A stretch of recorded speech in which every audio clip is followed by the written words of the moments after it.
Welcome everyone. Today I have a very special guest from a very remote place in the north of India.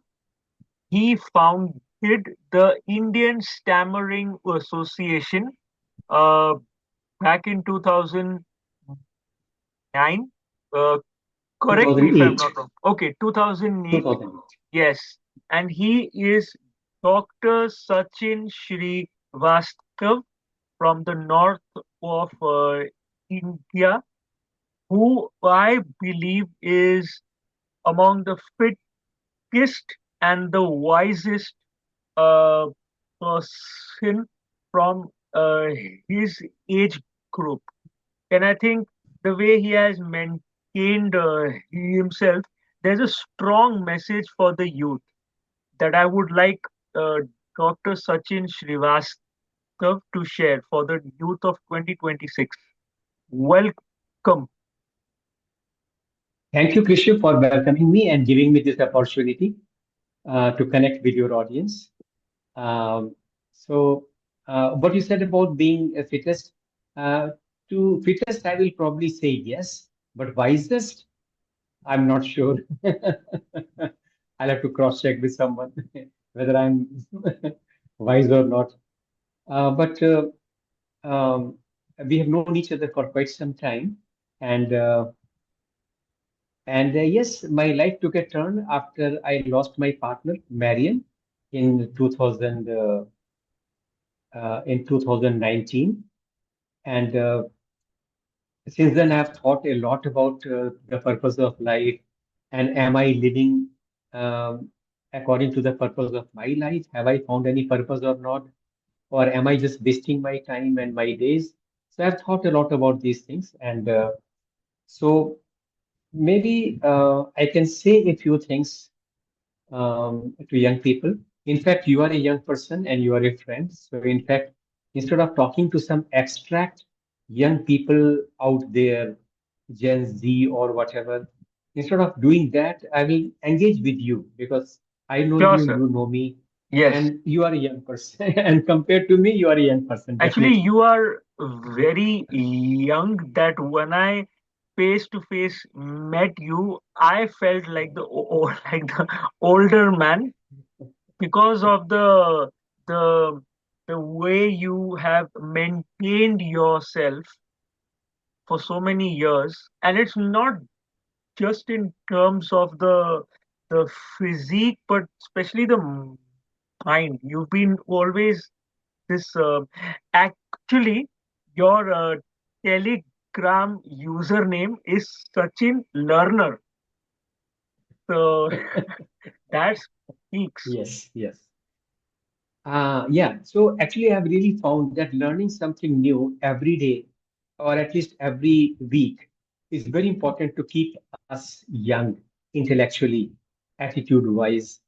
So, I've got a couple of ideas which I wanted to share, and I want to give out a kind of statutory warning at the right outset that when I was young, I was not able to implement any of these ideas, which today I'm going to share with you. And I'm not even sure if I were to live again, if I'll be able to use these ideas when I'm 18, 17. I'm not very sure. Because when you are young, sometimes it is very difficult uh, to to step out of your body and look at yourself from outside objectively. We are so caught up in our sensory experiences, in our experiences of day-to-day life, that there's no objective awareness about what I'm doing, how does it look, will it make me happy or not. So I think the first thing which I want to say to young people, especially to you, and of course, I would also like to say this to my younger self, that we should never try to live somebody else's life. We should always try to find out what do I want to do, and we should try to live our life in that light. If you want to become a musician, then you should try to become a magician and not become doctor simply because your society says that becoming a doctor is the best thing you can do. That's what actually happened with me. I became a doctor mostly driven by these kind of social ideas, family expectations, social practices. Those days when I was growing up, either you could become a doctor or you could become an engineer. Two options were considered respectable careers for middle class families. And but as now you know that now I'm more a social worker than a medical doctor. I'm working in a hospital, but I'm more into social activities, more into social work. And so it's very important that we learn to do those things which we really want to do. And by that, I'm not saying that I'm not giving a license to myself or to anyone to become selfish. I'm not saying that do what you like to do, meaning ignore the world, ignore your family, ignore their needs, just fulfill yourself, meaning make yourself happy at any cost. No, I'm not promoting, that very self-centered kind of attitude. But essentially what I'm saying that very often we are driven by or we are totally sold on the idea generated by others. The family might say that you should do this, or our society might say that you should do that. And sometimes we see this happening even in things like a public protest. Two or three people had a genuine reason to be in that protest, and rest of the people seem more to be drawn there like a zombie.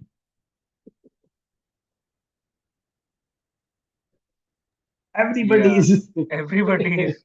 I is think most people are, they don't really feel what the founders of the protest feel, but yeah.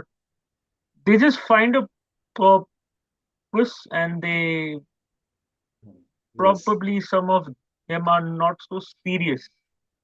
Yeah, and sometimes it happens even in TISA. Even in TISA, sometimes happens that people come simply because they think it's a cool idea. Whether they need it or not, they don't think about it. Simply because the other person has joined TISA and he's doing some pretty cool things, so they also jump on the bandwagon and start uh, joining TISA. It reminds me of if you may allow me a little digression, I would like Sure, to sure. share a little story. Yes, sir. This is a scene from a very famous movie of Charlie Chaplin, and the movie was called Modern Times. And the scene is like this: that Charlie, who is a vagrant, homeless, jobless person who was in jail, he comes out of the jail and he's standing on a street. He doesn't know what to do. He's not very sure. What should be his next move? He is not clear. So he's standing on the road and he sees the procession passing. And as he's passing, as the procession is passing, and the procession is a leftist protest against the government. Give us jobs, give us this, give us that. And there's a lorry moving along, and there's a some people waving flags at the back of the lorry.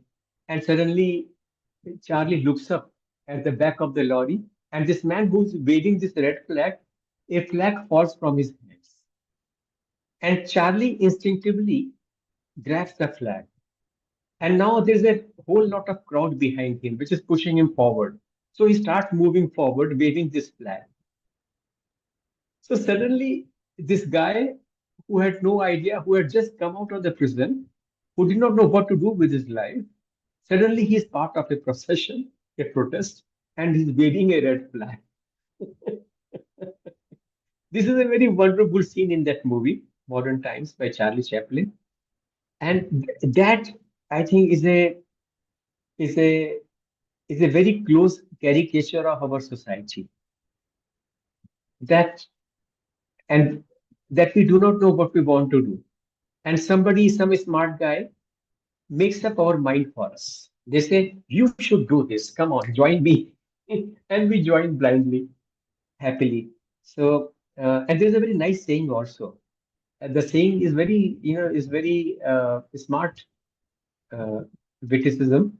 It says, better make up your mind what you want to do. Otherwise, society will do it for And when society will do it for you, it will serve you. Will do it for you. somebody else. And what he's saying, you better make up your mind. Otherwise, society will do it for you, or somebody else will do it for you. They will come Yes. and make up your mind what you should be doing. Yeah, And before you know where you are, your freedom will be gone. And that is what happens to a exactly. lot of young people. That happened to me also. When I was young, I also was totally, I was very highly impressionable. If somebody was wearing tight jeans, I also had to wear tight jeans. If everybody was having a French cut dadi, I also had to have a French cut. If other kids on the block are smoking, I also had to do that as well. I So swear, that is sir, this hmm, smoking thing, I'm uh, not going to take any names, but move, a lot of movies these yeah, days, they are only showing a lot of smoking scenes.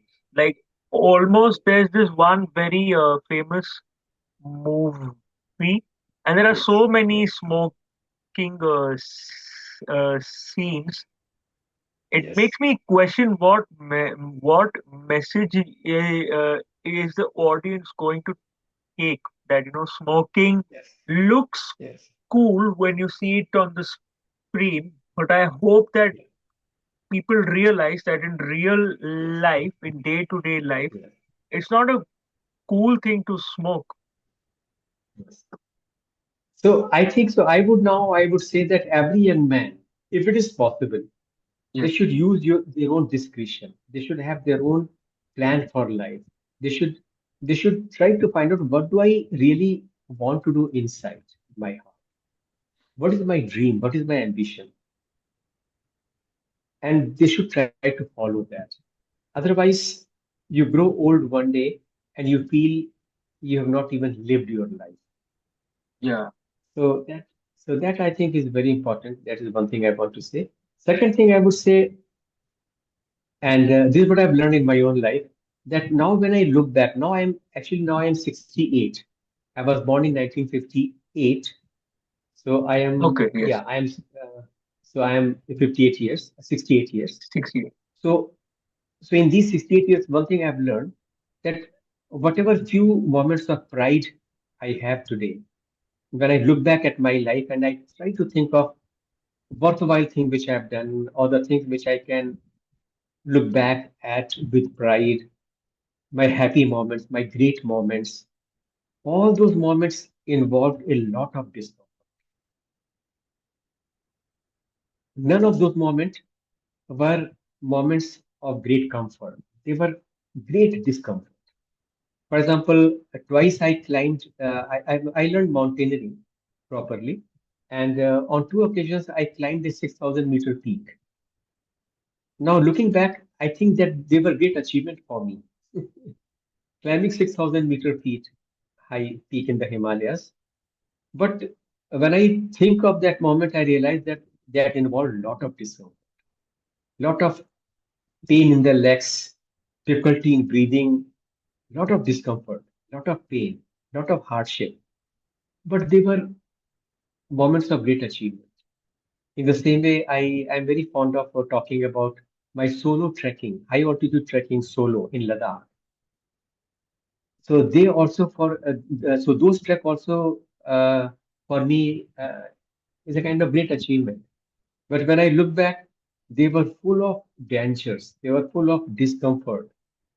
There were a lot of nights when I was sleeping alone in a little tent in that huge wilderness.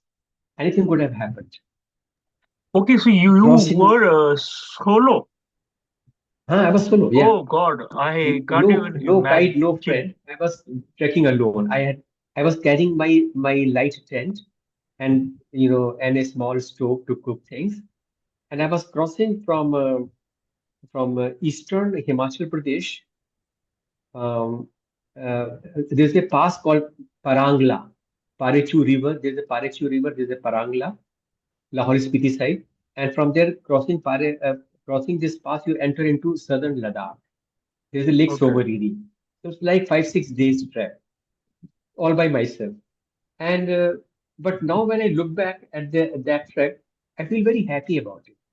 So what I want to say now to young people is that learn to be comfortable with discomfort, because your greatest memories, your greatest achievements will be born in the moments of discomfort.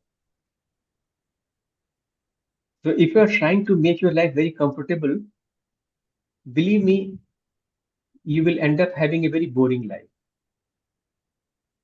It will be Yes. a life, it will be meaningless, it will be a meaningless life, and it will be a boring life. It will be very comfortable, very secure, superficially very happy. But 10 years, 20 years later, you will say, well, nothing much happened in those 10 years when I was very happy in my government job, or in my secure job, or in my secure business. So, meaning to life is added when we push ourselves Yes. out of the comfort zone and struggle against, challenges or forces which are against you. Yeah. That gives meaning, and that generates great memories. Now, when I look back, I realize that all my memories, all my happy memories, feel very happy now. But when they were happening, I was not in a very comfortable place. When I was trekking alone, there were times when I could not light my stove because there was something wrong with the stove. So I just could I I could eat only some sattu. You know sattu? Yes. It is a Roasted drink of, barley ground. yes. So flour of the roasted barley. So I'll just eat some sattu and carry on walking for next 8 hours. I was hungry, I was cold, and on a couple of occasions I had lost train. I had no clue that where I was going. And these are the area where you don't find any village, you don't find anybody walking. So, so on some occasion I was really scared that will I ever be able to get out of this place alive? But Yeah. now looking back, I realized that those were the happiest moments. Those were the big achievements. So this is one thing I want to say, that to you and also to my younger self, that if you want to generate a happy memory, a great memory, if you want to have unusual achievements in life, you have to push yourself out of comfort. You have to learn to be comfortable with uncomfortable, with discomfort. I Do you would, have do you have any such memories I do, when you were very I went, unhappy, but now you're very proud of that? Share one. I did the Punch Kedar trek Hmm. in 2024, Yes. but I was underprepared. So my group members, they they guided me. It was my first proper Himalayan trek. Hmm. You know, until then it was mostly small treks. But then a friend gave me this opportunity. We stayed in guest houses. On one occasion, there was no water, there was no electricity, and we spent the whole night, seven people inside a room, and you know, we were sleeping literally next to each other. Another instance, I faced everything: wind, rain, even a short hailstone. So Yeah, looking back, are you proud of that trek? that trek changed my life. It gave me more courage. So I want to leave the audience with a call to action rather than looking at your friend's social media page. Pick up the phone, call them and talk rather than ordering food through these online delivery apps. Make it, cook it yourself, and go to the market, peel and then purchase those fruits, vegetables, nuts and seeds, etc. Thank you Well, very much.